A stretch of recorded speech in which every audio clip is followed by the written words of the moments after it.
signé le 30 novembre 2015, mais il fallait la préparation des cadres appropriés pour son entrée en vigueur. Pouvez-vous maintenant nous expliquer à partir de quelle date exactement commenceront à couvrir les 5 ans du Compact 2? Effectivement, le Compact 2 a été signé le 30 novembre 2015, mais ce que je souhaiterais dire, c'est que déjà le 30 novembre 2015, la signature, c'est l'aboutissement de tout un processus de préparation qui a duré plus que 2 ans, avec des études préliminaires, une analyse des contraintes à la croissance et une approche participative pour inclure à la fois le secteur privé, la société civile et la préparation des projets. Et donc, c'est une préparation intense, la signature, et puis après, et bien avant la signature, les États-Unis, à travers Millennium Challenge Corporation, nous ont accordé un don pour les études de faisabilité.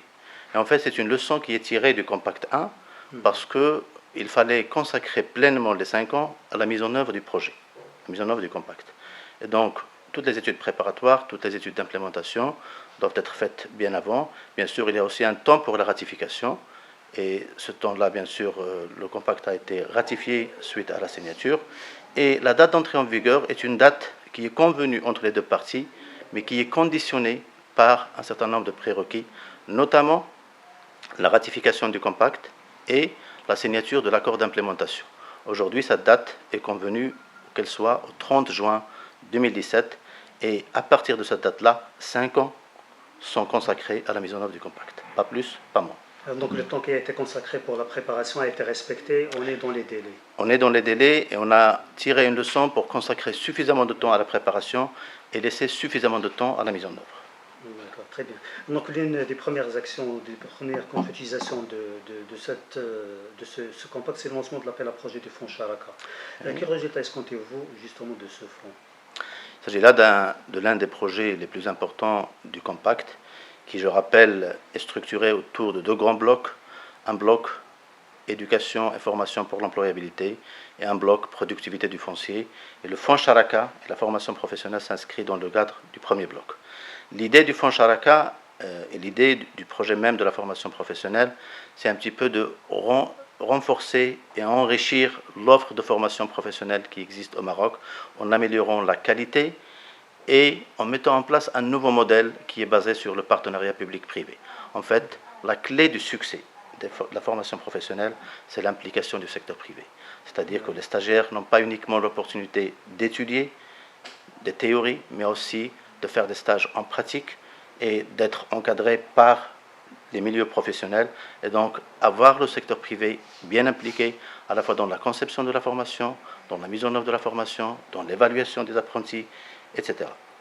Et cela, bien entendu, va nous permettre à la fois de réduire le gap entre ce qu'on appelle l'offre et la demande de capital humain, entre ce que souhaite, ce que recherche le secteur privé et ce que produisent nos centres de formation, c'est-à-dire les ressources qui sont formées.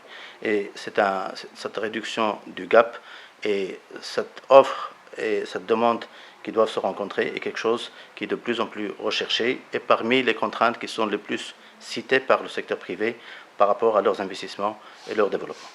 D'accord, donc vous insistez sur le partenariat public-privé dans les projets qui seront soumis. Quels sont les mécanismes que vous avez mis en place pour accompagner et inciter les candidats potentiels des secteurs publics et privés à se mettre ensemble et travailler pour réussir justement les objectifs attendus de ce fonds? En fait, parlant des mécanismes d'incitation et pour inciter le secteur privé à rencontrer les partenaires du secteur public, à se mettre en commun, à développer des offres en synergie, à développer des offres en commun, c'est un long processus.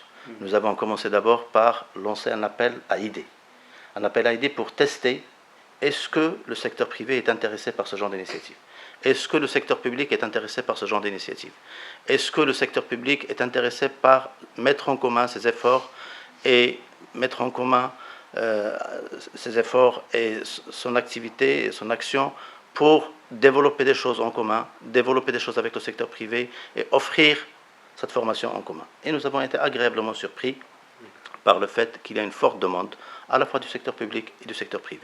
Et bien entendu, cela nous a aidé à mieux paramétrer ce fonds Sharaka, mais je peux vous dire que déjà, à partir de cet appel à idées qui a été lancé, ça fait maintenant plus d'une année et demie, peut-être 2 années, déjà les partenaires publics et privés sont déjà en contact, sont en train de développer ensemble un certain nombre de propositions.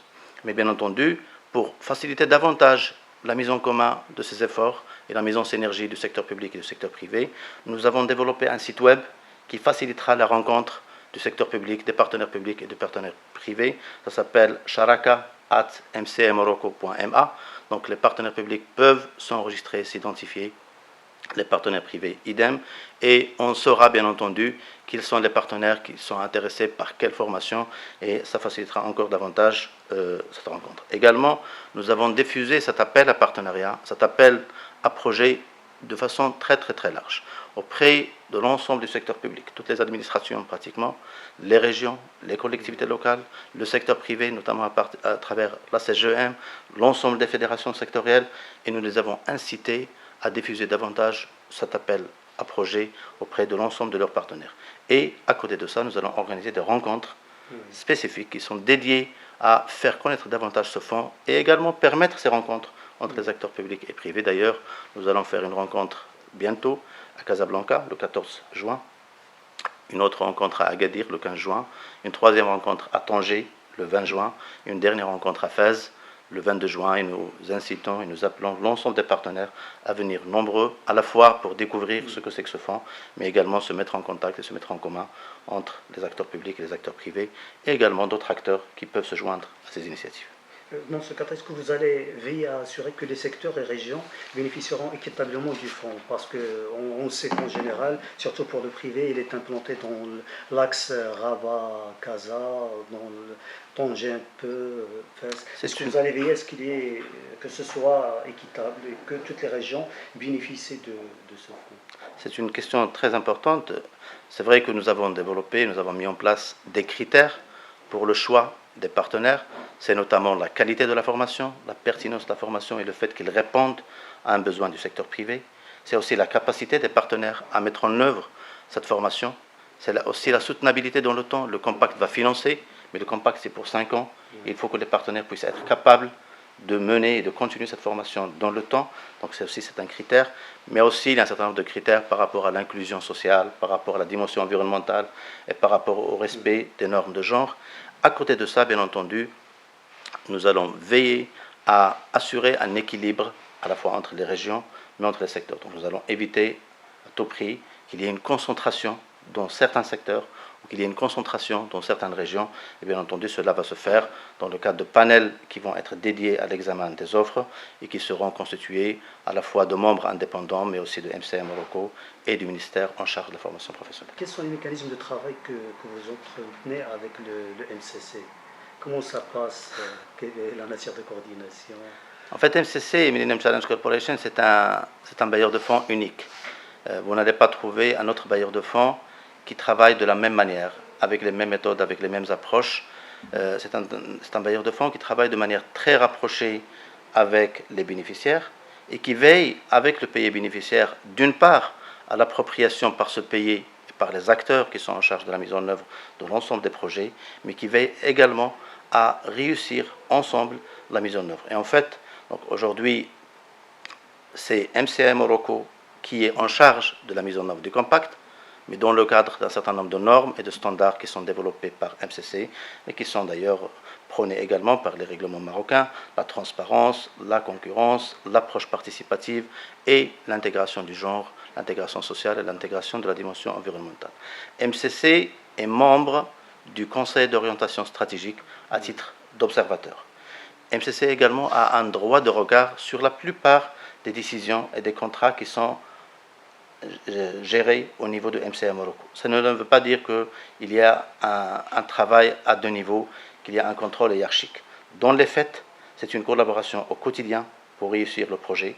Dans les faits et au quotidien, c'est un soutien mutuel pour réunir les conditions d'une bonne mise en œuvre des projets et pour aplanir l'ensemble des difficultés qui peuvent se poser sur le terrain. D'accord, si vous avez un dernier mot pour conclure. Si j'ai un dernier mot, je dirais qu'aujourd'hui le fonds Sharaka, mais c'est valable pour l'ensemble du compact, mais je vais saisir l'opportunité pour le fonds Sharaka, c'est une réelle opportunité pour l'économie marocaine. C'est une réelle opportunité pour nos jeunes Marocains à qui on va offrir une formation, j'espère, de qualité, à qui on va offrir une opportunité pour intégrer des emplois décents.